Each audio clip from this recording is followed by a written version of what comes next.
ونبدأ ان شاء الله نصلي على النبي عليه افضل الصلاة والسلام. ويلا بينا كده نبدأ على طول. النهاردة انا رحت الفرن ما لقيتش عيش الصراحة، فقلت ان انا لازم اخبز عيش في البيت. وقلت كده اول المكونات على طول، ده كيلو ونص دقيق ومية دافية عليها خميرة فورية.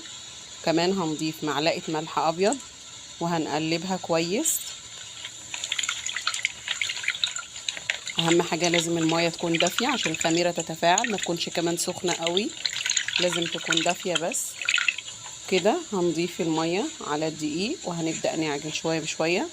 ما تضيفيش مية كتير قوي علشان ممكن الدقيق يبقى طري جدا منك، وبعد كده ما يبقاش عندك دقيق زيادة ولا حاجة مش هتعرفي تظبطي الدقيق.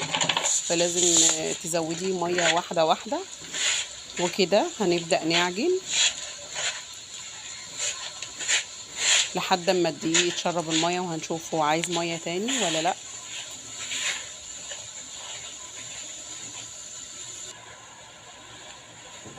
كده هنضيف يا حبايبي 4 معالق زيت،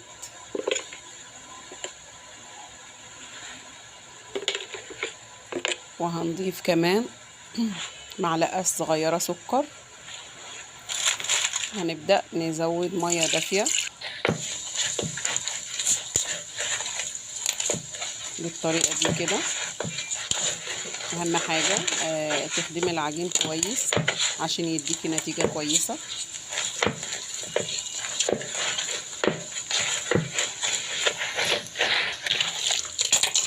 كده حبايبي زودي المية واحدة واحدة لحد ما تلاقي العجينة بقت كويسة معاكي.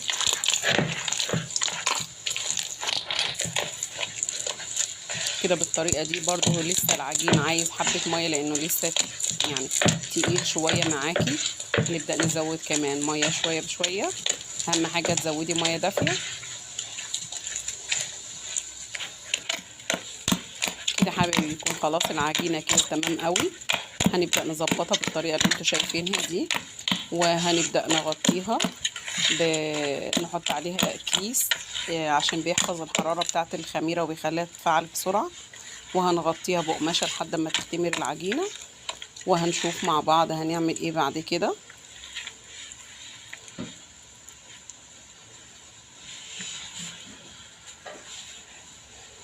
زي ما انتوا شايفين كده العجينة مظبوطة. كده احنا هنضيف ردة على الصينية اللي هنقطع فيها العجين وهنفردها كويس.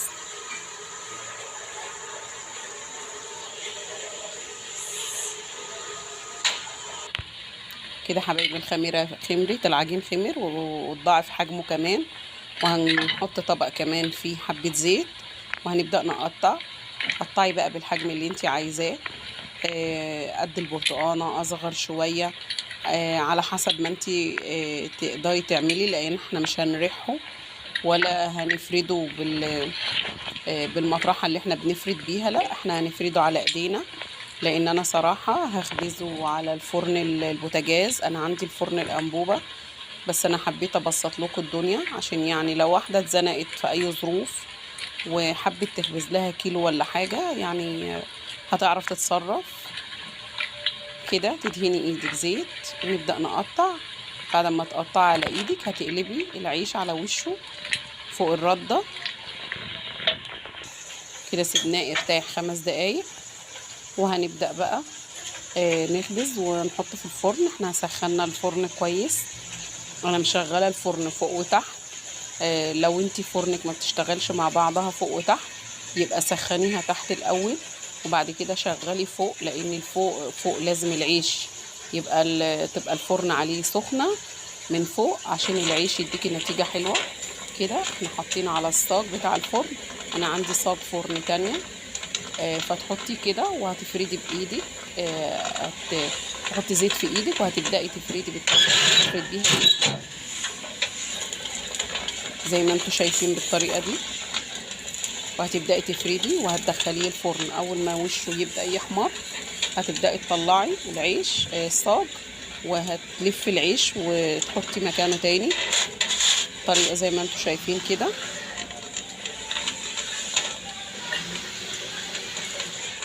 كده حبايبي هتوسعي برضو واحده واحده تدخلي اللي هو عمل شويه جوه. بصوا كده العيش طالع حلو ازاي وطالع جميل ازاي. وهتبداي تفردي. انا على فكره بخبز على الفرن الانبوبه وبريحه، بس صراحه انا قصدت ان انا اعمل كده عشان تعرفوا تتصرفوا باي حاجه، تعرفوا تدبروا نفسكم زي ما انتم شايفين بالطريقه دي كده.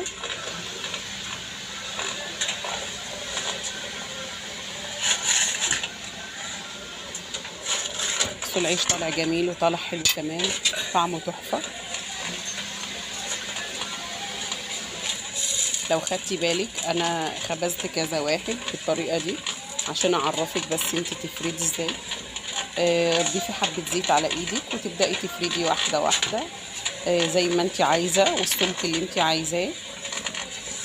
وسهل جدا، طريقته مش مغلبه ولا اي حاجه، بالعكس في نص ساعه تخلصي لك تقريبا بتاع 30 40 رغيف.